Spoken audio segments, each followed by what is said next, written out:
Essa é a segunda parte da videoaula sobre o filtro FR. Essa segunda parte a gente vai começar vendo o filtro ideal. Então o que seria um filtro ideal? A gente vai usar o passa-baixas como filtro protótipo. Depois a gente vai ver como a gente vai montar outros tipos de filtro a partir do passa-baixas. Mas então o passa-baixas ideal é um filtro que ele é 1 na faixa de passagem. Então ele vai dar um ganho 1 para todas as componentes de frequência dentro da faixa de passagem e um ganho 0 para todas as componentes de frequência fora da faixa de passagem. Então está aqui o gráfico da resposta em frequência do um filtro passa-baixas ideal. E aqui está plotado então de menos π a π da DTFT, né, que é a DTFT da resposta impulso, é a resposta em frequência do filtro. Bom, esse é uma função retângulo, que a DTFT inversa dela no tempo é o sinc. Então, o filtro ideal tem como resposta impulso o sinc, que aqui está plotado, então, aqui numa faixa, para uma certa frequência de corte do filtro. Está sendo plotado aqui de menos 20 a 20, mas essa resposta de impulso ela é infinita, né? Então ela continua para cá, ela é infinita para cá e infinita para cá. Então só está plotado aqui no intervalo de menos 20 a 20. Então qual que é o problema do filtro ideal? Bom, primeiro que ele é não causal, porque ele tem a resposta de impulso é diferente de zero para n menor do que zero. Então se a gente fosse fazer a convolução, né, de um certo sinal com essa resposta de impulso para calcular a saída, a gente precisaria de sinais futuros, né, em amostras futuras da entrada. E outro problema do filtro ideal é que ele é instável. Então, o sinc não é absolutamente somável. Então, isso significa, a gente sabe que a condição de Bibo estável, quando transformada numa condição na resposta de impulso, requer que a resposta de impulso seja absolutamente somável. O sinc não é absolutamente somável, então ele é instável, né? Então, o filtro ideal eles não são realizáveis na prática por causa desses dois problemas de não causalidade e de instabilidade. E para os filtros práticos a gente precisa fazer aproximações, então, na resposta de impulso, para que ela se torne então causal e estável, né? Bom, uma primeira aproximação, que é a aproximação mais simples que a gente pode fazer, é o truncamento e atraso. Então a gente pega a resposta de impulso, trunca ela a partir de um certo valor e dá um certo atraso, né, na resposta de impulso. Então com isso a gente consegue três coisas. Primeiro a gente torna o sistema estável, porque ele fica absolutamente somável, né, já que ele vai ficar, a resposta de impulso vai ficar finita. Segunda parte, com atraso a gente pode tornar ele causal, e ao mesmo tempo, o truncamento e o atraso de deixar ele estável ou causal, a gente mantém a simetria. Lembrando que a simetria do filtro é importante para obter fase linear, e a fase linear é importante para a gente não ter distorção na faixa de passagem. A gente quer que as frequências, as componentes de frequência que o filtro deixa passar, não sejam distorcidas, né? Bom, está aqui então a expressão do filtro, de uma aproximação simples, que é o truncamento e o atraso, que foi atrasado em m sobre duas amostras, e o truncamento foi feito de tal maneira que o filtro fica então com n coeficientes, né? Aqui tem um errozinho, na verdade esse cara aqui não existe, então o filtro ele vai de 0 até n, a gente diz que a ordem do filtro é m, mas ele tem m mais 1 coeficientes, depois eu ajeito os slides. Bom, o problema é que esse simples truncamento com atraso vai gerar o que a gente chama de fenômeno de Gibbs, que são essas oscilações, né, o ripple, na resposta em frequência. Então, a gente vai ver agora um exemplo em Python e também já vai aproveitar para fazer alguns testes para ver o que acontece quando a gente altera a ordem do filtro, aumenta a ordem do filtro. Será que a gente consegue corrigir alguns problemas dessa aproximação? Então vamos lá para o Python. Bom, primeira coisa, a gente vai escrever a função sync. Então aqui a gente já tinha usado a função sync aí nas aulas passadas, mas aqui agora a gente vai escrever dentro da nossa toolbox aqui de PDS, né, a função sync. Então, basicamente, para a função sync, essa função sync é um pouco diferente, porque ela precisa dessa variável ômega c, né? Então, a gente vai, como algumas variáveis da função, vai ter o n, que seriam os vetores para quais a gente quer calcular as amplitudes, né, do sync, e o ômega c, que seria essa frequência. Então, aqui, essa linha aqui, aquela quando a gente gera o epsilon da máquina, que é o menor valor representado em ponto flutuante da máquina, lembrando que isso é uma maneira da gente calcular o epsilon da máquina, que aqui vai dar, então, esse valor aqui bem baixo, né? Por que a gente calcula esse epsilon da máquina?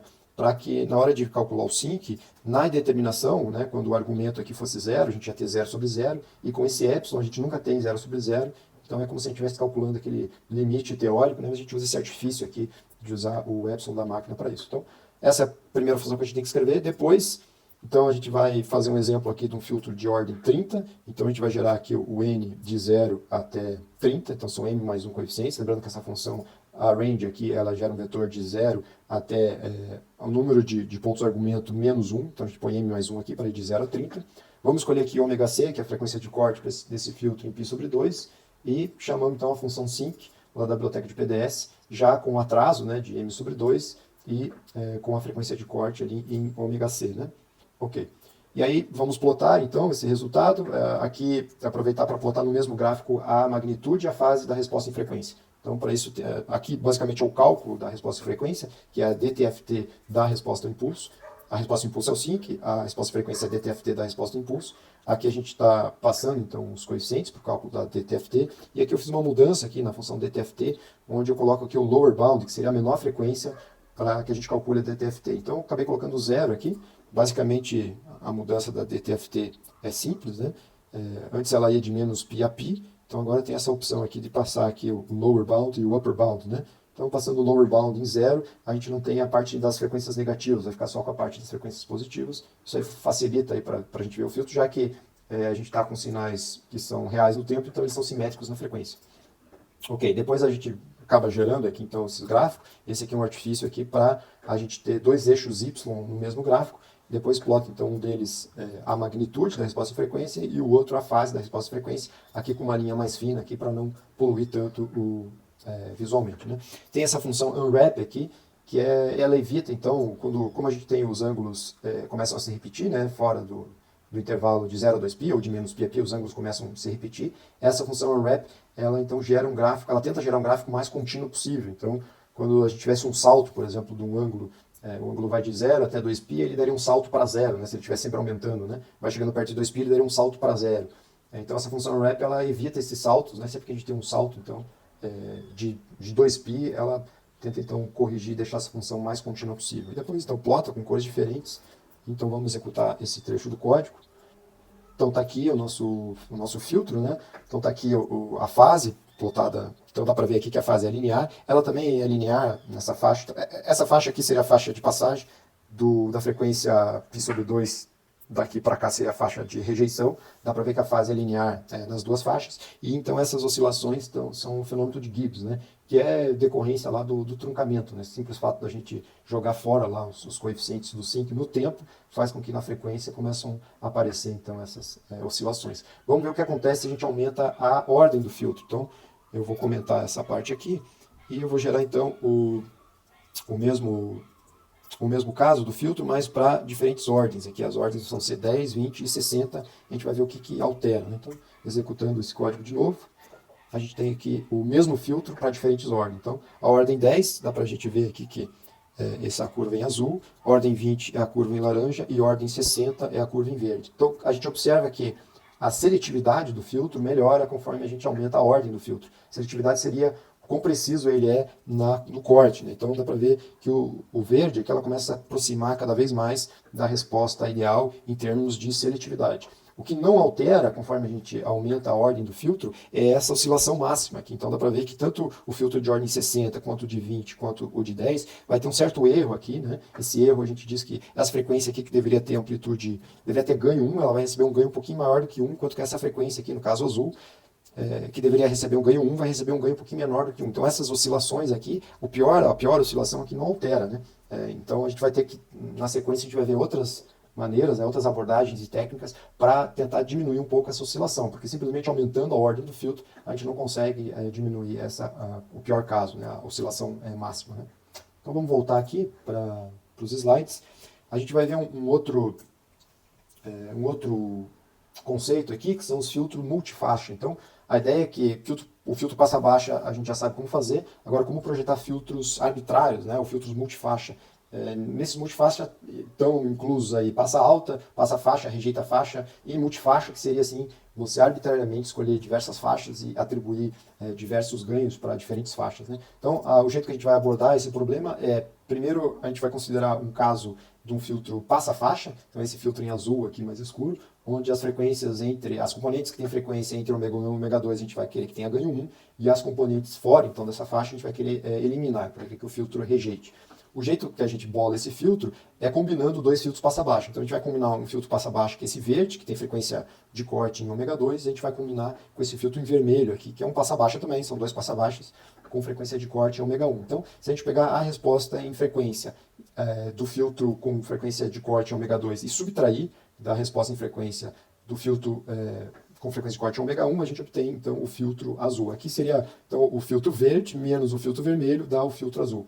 O filtro azul, aliás, o filtro vermelho tem a expressão que é o sync em ômega 1 e o filtro verde também tem o sync, só que com a frequência de corte em ômega 2. Aqui eles já estão deslocados, né, para n sobre 2, para ficar bem na metade, simétrico. Então o filtro azul ele vai continuar sendo simétrico, então ele vai continuar sendo um filtro com fase linear e vai continuar então não tendo distorção de fase, que é o que a gente deseja para o filtro, né? A gente pode generalizar essa maneira de abordar o problema para multifaixas arbitrário, né? Então, generalizando, a gente tem essa expressão que basicamente é a gente combinando vários filtros passa-baixa, né? E aí, para as amplitudes, a gente sempre vai fazer a amplitude numa certa faixa. Aqui é um filtro com K faixas, e a gente vai sempre, então, fazer a amplitude da késima faixa, que a gente deseja para a késima faixa, menos a amplitude da késima faixa mais 1, né? E aqui vezes o sync naquela frequência de corte. Como a gente vai precisar somar a faixa casão mais 1, a gente então, e para que isso funcione, né, a gente fala que a amplitude da faixa casão mais 1 é 0, e essas então são as frequências de corte, ou são as frequências de divisão, né, de uma faixa para outra, a frequência limite aqui, onde acaba uma faixa e começa a outra faixa.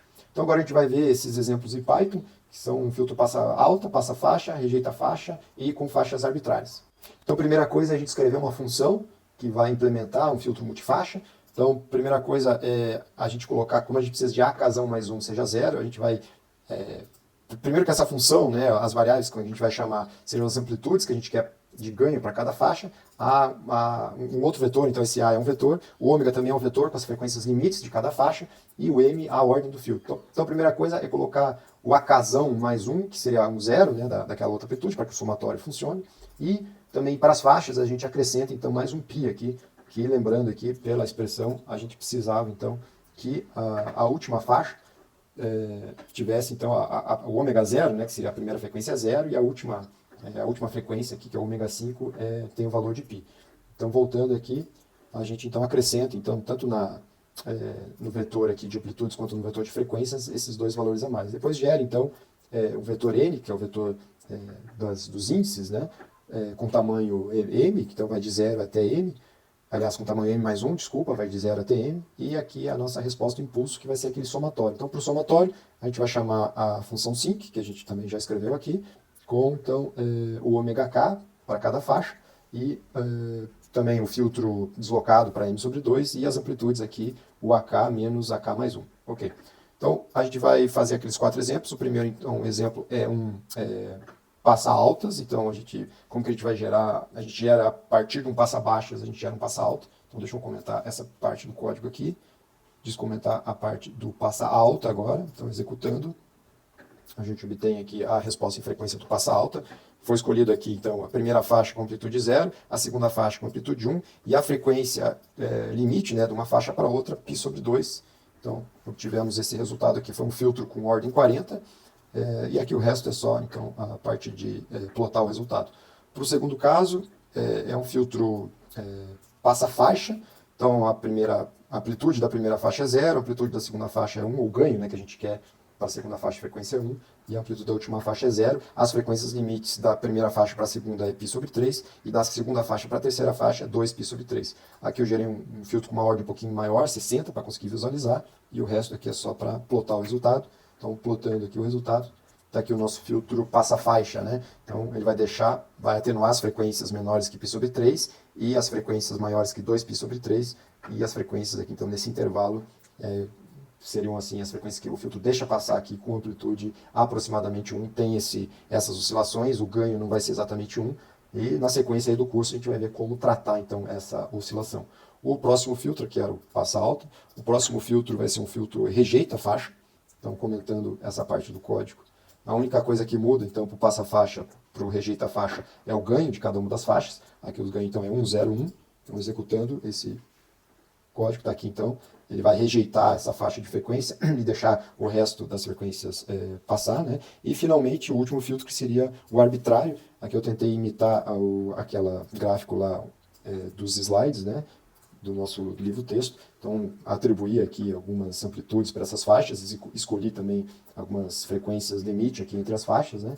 Então, escolhi para as amplitudes primeira faixa 1, segunda faixa 3, terceira faixa 5, né, de ganho, né? Quarta faixa 4 e quinta faixa 2, as frequências de corte, então π sobre 5, 2π sobre 5, 3π sobre 5 e 4π sobre 5.